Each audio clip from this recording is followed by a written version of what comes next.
Welcome to McPlum, simple solutions served daily. In this video, I will explain how to put your Jeep Gladiator in neutral with a dead battery. When your Gladiator's battery is completely drained, the electronic shifter won't allow you to move it out of park. This can be a real challenge if you need to tow the vehicle or simply reposition it. Fortunately, there's a built-in manual override that lets you get your Jeep into neutral, even without any power.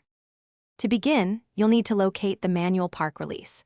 This is typically found near the gear shifter on your center console. Look for a small, rectangular access panel.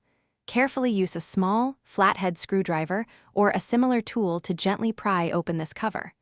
Once the cover is removed, you should see an orange strap or a small orange lever inside the opening. This is the key to manually shifting your Gladiator. Now that you've located the orange release, the next step is to engage it. With your foot on the brake pedal, firmly pull the orange strap or lever straight upwards. You should hear a distinct click, indicating that the park lock has been disengaged. Once you hear that click, your Jeep Gladiator is now in neutral. You can then release the brake pedal, and the vehicle can be moved as needed. It's important to remember a few things after using the manual release. Always ensure the parking brake is firmly applied before you begin to prevent unintended rolling.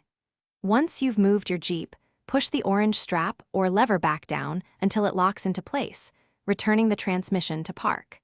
For any model-specific details or additional safety information, always refer to your Jeep Gladiator's owner's manual. Thanks for watching. Stay juicy and subscribe.